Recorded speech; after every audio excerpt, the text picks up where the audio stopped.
Week 2 of Utah football 2024 fall camp is about to get rolling. So, is Sam Huard seriously in the race to be Utah's backup quarterback this fall? And what's the state of the running back room? Micah Bernard, the running back number one? Is Jaylon Glover, Mike Mitchell, someone else? All that and more coming up on today's Locked On Utes.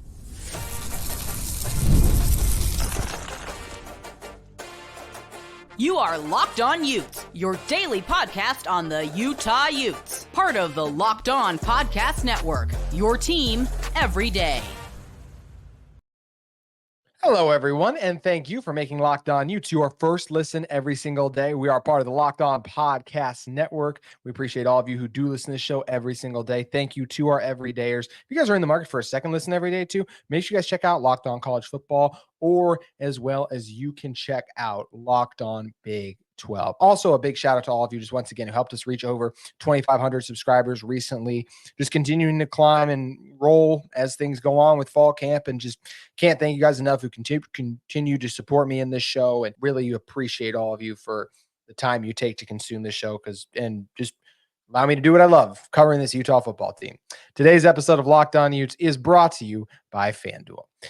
With FanDuel, you can make every moment more. As the playoffs wind down, the sports stop sporting like we want them to. But this summer, FanDuel is hooking up all customers with a boost or a bonus daily. That's right. There's something for everyone every day, all summer long. You can visit FanDuel.com to get started.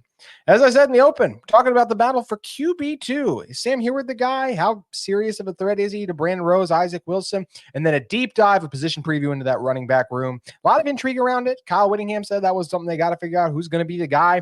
Is there going to be a guy that emerges? Some I'm really intrigued to find out overall. We preview all the guys who will be contributing in Utah's backfield this fall. So hope you enjoy today's Monday edition of Locked On Utes. As we gear up for week 2 of fall camp, I'm excited to be joined by Brice Larson of Valley Sports Talk 960 AM. And Brice, I felt like my biggest takeaway from week 1 was hearing from not just Kyle Whittingham, but also Cam Rising, how much Sam Huard is legitimately in the QB2 race. It feels like Isaac Wilson, Brandon Rose, and Sam Huard all have a shot at this. I was skeptical about Huard's odds in this just because of how hard it is to pick up this Utah football playbook. It usually takes time. Sure, Cam Rising was a transfer QB once, but he was at Utah an entire year before he grasped everything and then was going to start in 2020 before he ended up getting hurt. So for Huard to already be in the running this quickly, I think it speaks to his former 5-star talents as well as his IQ, but maybe even the other guys as well too, and how they're performing. But how do you react to Huard kind of firmly being in the race now to be Utah's backup this fall? Well, the number one thing that comes to mind when I think about Sam Huard specifically is the hype coming out of the first day of fall camp. You heard Andy Ludwig talk about how smart this guy is. Not just getting out there and being able to do the reps, run through what they need him to do, but how quickly, as you mentioned, he's picked up on the nuances of this Utah offense and how he's been able to perform to this point as well. So just the quote from Andy Ludwig that came out of day one was just how much praise he had for Sam Huard specifically. That was the most surprising thing to me, because you're right. A lot of the hype has been around Isaac Wilson specifically. Mm-hmm. And then, of course, a guy who's been in the program and unfortunately had a crazy injury a season ago in Brandon Rose. But yeah, it's that's the thing that surprised me the most right off the bat. Yeah, it's interesting with Huard. If you guys weren't here when Huard joined the team, he's a former 5-star. He was at Washington. He's not Brock Huard's son. He's Brock Huard's brother's son, who also played in the NFL, that most people forget about. That was a backup on the Chiefs, some of those teams that even won the Super Bowl. But Huard didn't work at Washington, had a lot more success at Cal Poly, where he started 9 games last year. He was second in yards per game in the Big Sky Conference. Shout out Big Sky. 249 passing yards, passing touchdowns, 18 overall. He had a program record of 38 passes completed against Sacramento State too. How about also tied a program record of 6 touchdown passes against Lincoln, and overall had 2,247 passing yards, which was the 7th most in a single season in program history for Cal Poly. So we've heard now that he's really good on the whiteboard from Andy Ludwig, also doing pretty good on the practice field. Cam Rising was impressed with how quickly he's able to pick things up. Do you think the second go around for Sam Huard, Brice, at Utah can go better than his first one at the Power 5 level? I think it will. I think it will for sure. There's one thing you got to know about college football, and it's all about the reps you get in game. In game reps are Great huge. point. So, look, there's a reason why guys end up right out of high school. They have the excitement of committing to a big time university, a big time institution, a big time football program. And then they run into, oh, you know what? Michael Penix is here, who's an NFL quarterback. I don't know that I'm going to get too much time moving forward as well. And there's an issue. Look, it's fine for kids to eventually transfer out of a program if they're going to find a place to get on the field somewhere else. And that's exactly what happened with Huard here. Now he has that experience and he has he knows what it's going to take to get out onto the field as well. With that experience, now he's going to go another opportunity here with Utah. And I think that he'll be able to have some success. Remember, this kid, as you mentioned, all of his accolades, right, coming out of high school, he was ESPN's top-ranked quarterback recruit in the 2021 class. Like, this kid was big time coming out of high school. I think that he needed the development. He needed in-game reps at that speed. It is a little bit faster at the Power 5 level, and don't get me wrong, but I think that second time around, he's going to find some success here. He's got a chance to. And like I kind of said, was originally skeptical just because of when guys transfer in. It's not an easy offense to pick up right away. So I thought it'd be a difference between Brandon Rose and Isaac Wilson. Just has been working on this at least since January, whenever he first got in the building, enrolled early, all the things of that nature. So I just felt like those guys would have a leg up. But clearly Huard has the ability to process and take information quickly, which is paramount to being a successful quarterback. And I think he's got a chance to bounce back too. And I love the point you made, Brice, about experience. You have to when you get thrown in there, you're forced to learn, and you don't make those same mistakes when the mistakes come with the high penalties of interceptions and like causing your team to lose games. So sounds like he had a big bounce back. Well, he did have a big bounce back here at Cal Poly, and whether he plays much this year, hopefully he doesn't, because we all want Cam Rising to be healthy, obviously. But this is a guy who might actually have a chance to be the team starting quarterback in 2025. And that's something I wasn't really sure of on this show even. I thought he'd factor more into things, but just with how good Isaac Wilson's looked, I thought it'd be more of a him situation. So Huard graduated in 2021, spent those years at Washington. But like you said, buried behind Penix too, feels like he'll have an opportunity to make a name for himself this fall. So I'm interested. This is the thing I most want to continue to monitor, is how Sam Huard. And I'm just curious about this backup quarterback back, because we're going to talk about the running backs in a moment too, as we kind of do this positional previews. But I'm curious for you, Brice. What are you looking to learn in week 2 of fall camp for Utah?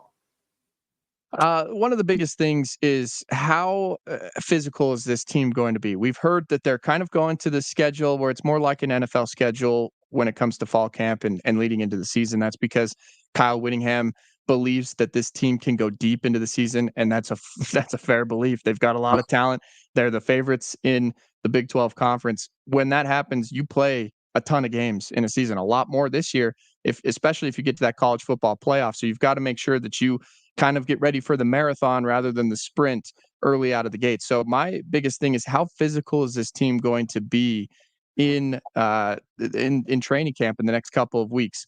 How much time are they going to take off? What kind of things are we going to see when it comes to the physicality in fall camp specifically? It worries me a little bit. I'm a little bit worried about the physicality in fall camp. Here's the reason why. A couple of years ago, during the COVID season, how many teams suffered in fall camp when they decided to go away from tackling because they're worried about transmission, the spread of COVID, all this stuff, right? One of those guys who actually I'm going to talk to on my show, or I had the opportunity to talk to on my show, is Kenny Amatololo, right? When they played against BYU a couple of seasons ago, they got rolled by BYU. And Kenny Amatololo, the very first thing in his post-game press conference, he said is that, hey, we didn't tackle in fall camp.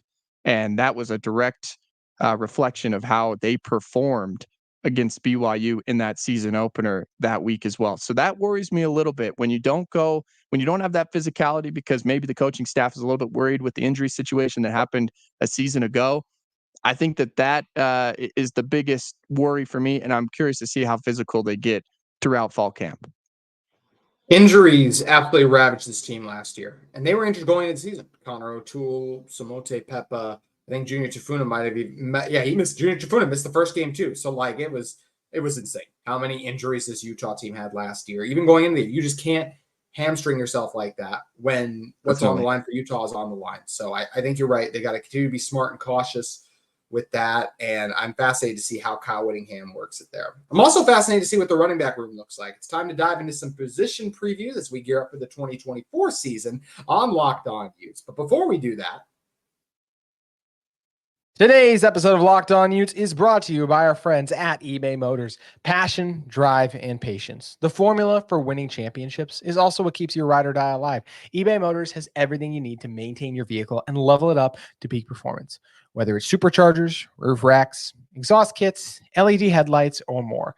Whether you're into speed, power, or style, eBay Motors, they've got you covered. With over 122 million parts for your number one ride or die, you'll always find exactly what you're looking for. And with eBay Guaranteed Fit, your part is guaranteed to fit your ride every time, or your money back. Because with eBay Motors, you're burning rubber, not cash. With all the parts you need at the prices you want, it's easy to make your car the MVP and bring home huge wins. You keep your ride or die alive at ebaymotors.com.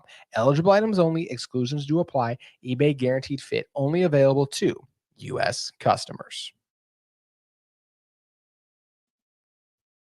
I also want to remind you all about something exciting we have coming up on the Locked On Network. We appreciate you for making Locked On Utes your first listen of the day. But for your second listen, enjoy the Locked On College Football Podcast. Friend of our show, Spencer McLaughlin, gets you ready for the exciting season on the gridiron with discussions on the upcoming season and the ever-changing landscape of college athletics, including conference realignment, the transfer portal, NIL, new college football expanded playoffs, and everything you need on the college football front. You can get your the Locked On College Football Podcast now on YouTube or wherever you get your daily podcast, part of the Locked On Podcast Network, your team every day.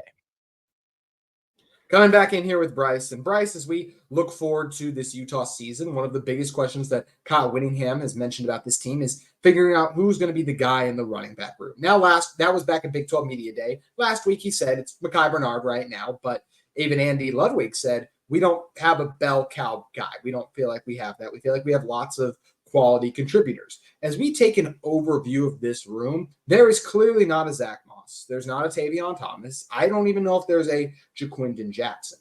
But to me, what there is there is multiple backs who are capable of moving the chains. I think this is a solid running back room. Star power, very light.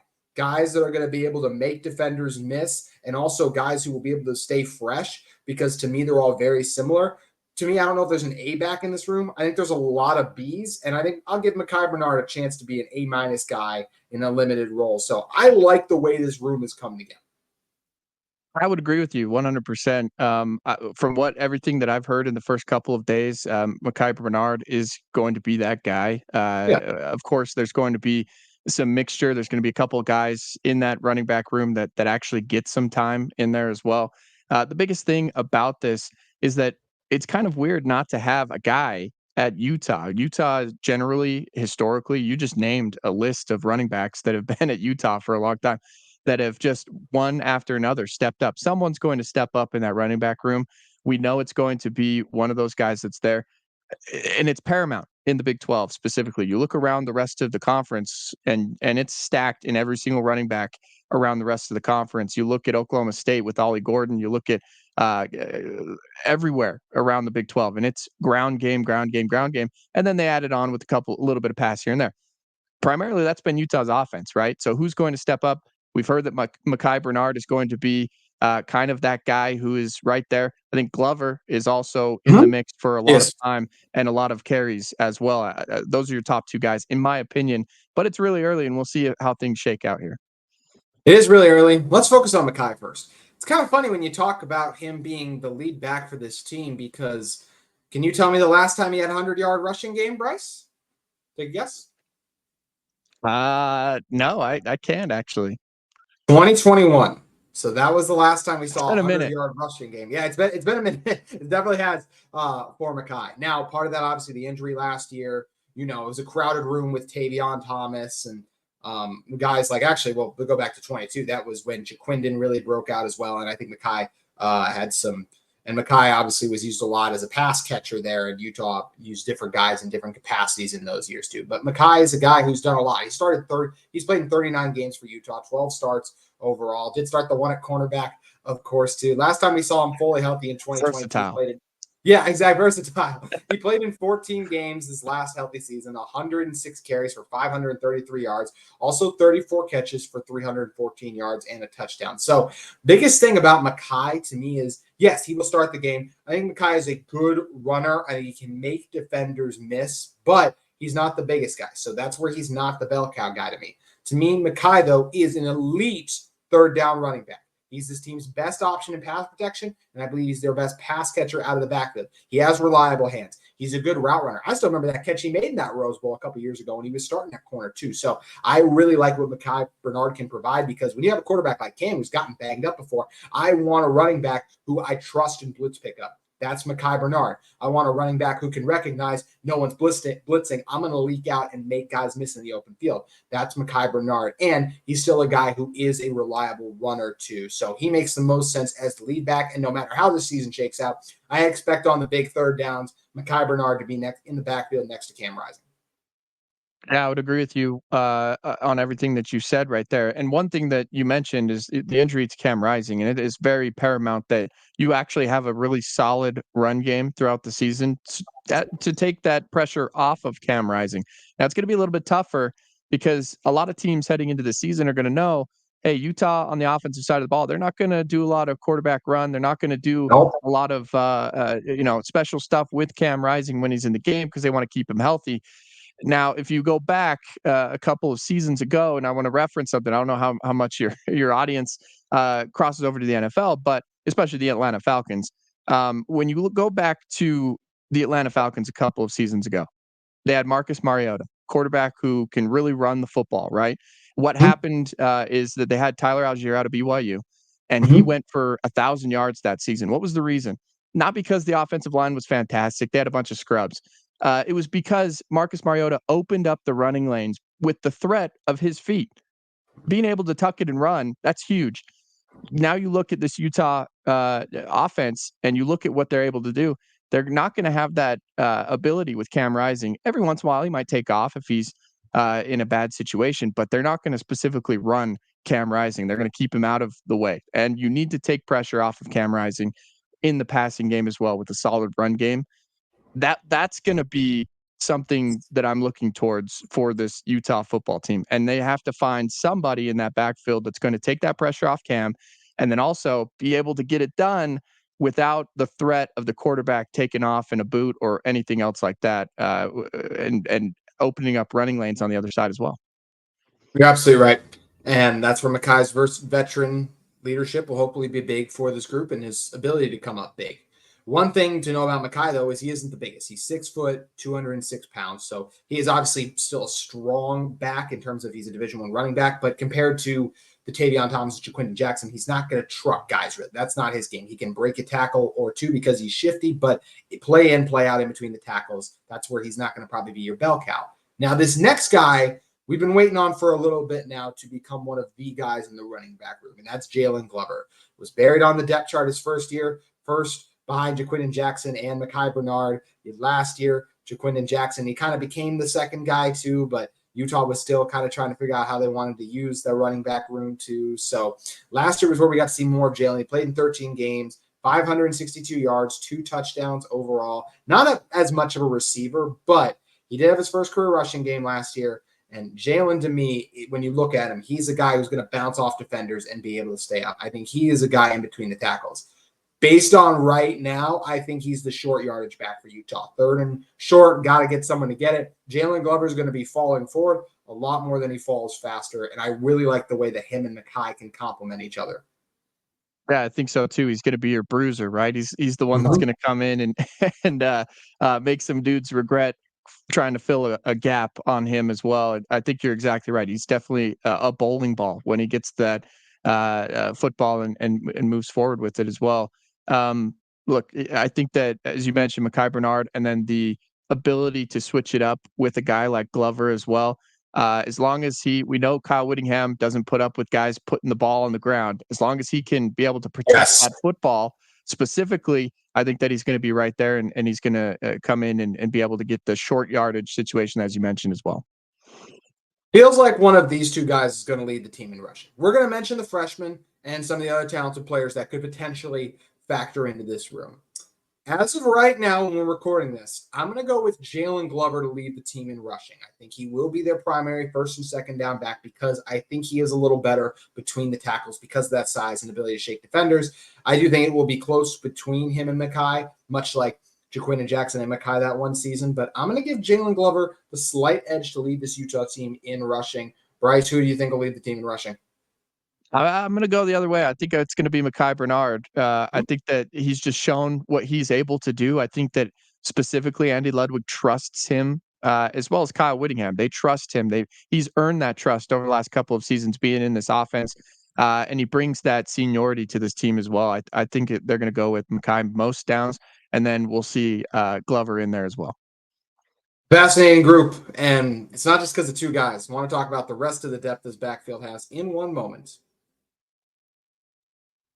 Today's episode of Locked On Utes is brought to you by FanDuel. I love sports. I love them so much. I never want them to stop. And thankfully, college football season is almost back. But right now, we don't have many games. And the sports, they're not scoring like I want them to. But FanDuel lets me keep the sports going whenever I want. All I have to do is open the app and dream up bets anytime I'm in the mood. And this summer, FanDuel is hooking up all customers with a boost or a bonus daily. That's right. There's something for everyone, everywhere, every day, all summer long at FanDuel. You can head over to FanDuel.com and start making the most out of your summer. FanDuel is an official sports betting partner of Major League Baseball, and there are tons of great games going on across the country. We're gearing up for the playoffs, not too far off, but of course, we're also gearing up for the start of football season. So how do you think Utah's going to do this year? Do you think they're going to win the Big 12? I sure do. You think they're making the college football playoff? A lot of people out there don't. All of those odds are available today, so get in on the action with FanDuel.com. As we look at the rest of this backfield that Utah has, this is where a lot of the guys from that talented 2023 class should come into the fold. Most of them, or actually all of them, redshirting last year. I do want to mention one guy who's a little bit more veteran. That's Anthony Woods. He was awesome at Idaho, right? Played in 24 career games at Idaho, recorded 2,000 yards rushing overall, and he had a 1,000-yard season just last year to 19 touchdowns over his span, 5 yards a carry at Idaho.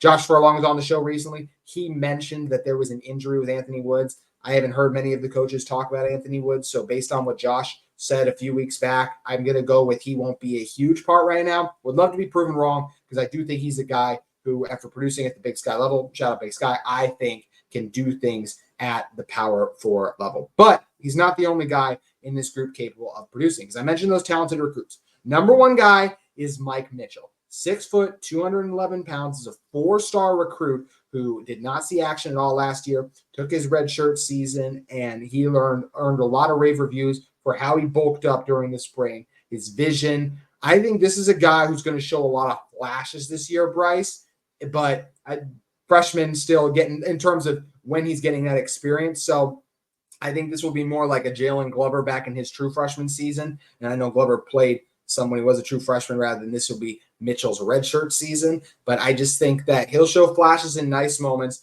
But there are two guys with more experience. They'll see the field a little bit better, used to the college game. But I expect Mitchell to emerge as the third guy in this group. Yeah, and I think that the Utah coaching staff learned last year, specifically with the quarterback situation. We talked about them bringing in Huard and now Isaac Wilson as well, bringing that depth. Depth is very important at the Power 5 level. That Utah coaching staff, I think that they realized, hey, it's inevitable. The injuries are going to happen. You hope that they don't happen, but it's inevitable.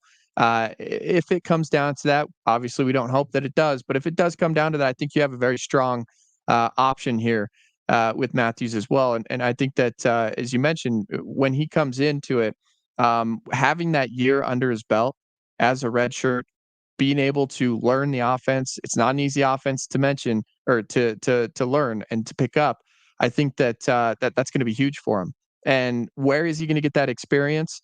Hopefully they can get him a lot of experience throughout fall camp specifically, but with them trying to figure out where they're going to solidify this position and who they're going to go with, there might be limited reps throughout the rest of fall camp just to make sure they've got 1 and 2 figured out with how they're going to go as well. So it's all about the experience game. How are you going to get a guy out on the field to get that experience? Well, you look early on in that schedule, JT, right? You've got SUU. You've got a game against Utah State. Right now, we don't know how that's going to go. Couple of games there that you might be able to get some guys in that you want to get reps and see how they perform on at game speed specifically. Yep. It's going to be exciting to see how the freshmen take shape, particularly Mitchell, because to me, he will end up being third on this team in carries. We'll see with Woods' help. But if there's a sleeper to break into that top three, I got to go with DeJon Stanley. And I will say, honorable mentions to John Randall Jr. Just haven't heard a ton of hype about him. He's the guy who's 6 foot, 182 pounds, was another high recruit out of that Utah class, a 4-star too. Feels like a guy where even though he had 3 straight seasons with 1,000-yard rushing in high school, I think he's just buried on the depth chart right now, but you never know. Maybe we'll see him pop up at some point. But I think Mitchell has beaten him out because they have a little bit of a similar skill set. DeJon Stanley has a rare skill set, 6 foot, 178 pounds. This guy's speed is electric. He played in 10 games last year on special teams and was a reserve running back. He did run the ball a little bit last year, had 3 catches for 21 yards. And what does he also do? Kickoffs. 62 yards he had 2 kickoff returns for. So 2 for 62 in total. And he recorded that career-long 46-yard kickoff against Oregon. So doing it against a big opponent like that, had an 11-yard reception versus Arizona. One thing, Brice, when you're talking about this running backs in general, right, especially the young guys, if you have speed, they're going to try to put you on the field. We saw Utah do it last year with Sione Vaki, and I think that Stanley is a guy because of that speed, whether it's in the return game or I do expect him to get some snaps, will play a role and end up being the 4th back on this team who gets used in certain packages. Yeah, definitely. I think that field vision is a big deal at the Division I Power 5 level as well. And the number one thing when you're returning kicks back, you've got to be able to have that vision specifically. I think that's huge. And that experience definitely will give him a little bit of a leg up there as well. You mentioned the speed. Those two things paired together are really invaluable when it comes to the running back position. You want a guy that can hit it, that can see a hole specifically, because you have to recognize, hey, that's opening up. And then a guy that has the ability to turn it on and hit that hole, that is exactly what you need in a running back. And I think that he has those.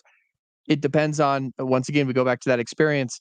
Is there enough experience with gelling with this unit, the offensive line unit, how they like to work, how they block, the scheme specifically? That's where you've got that learning curve that these guys have to step up and figure out. It's going to be interesting to see how they navigate it. Do want to give a special shout out to Charlie Vincent really quick. Still up at Utah. Walk on in 2019. Played in 4 games in 20. So 9 games in 21. 13 games in 22.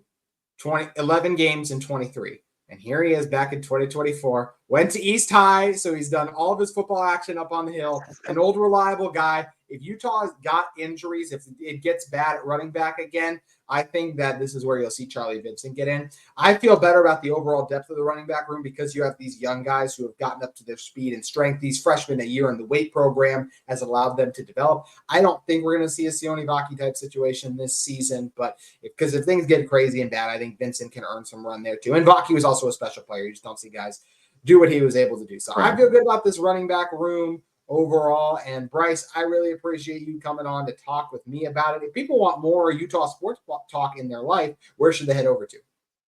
Absolutely. Every single Monday through Friday, so every day of the week, 9:60 a.m. in Utah County. You can find us from 8 to 10 a.m. We talk a lot of Utah football. Believe it or not, I know, hey, it's a Utah County station. But we talk a lot of Utah football throughout the season, so you can turn it on there.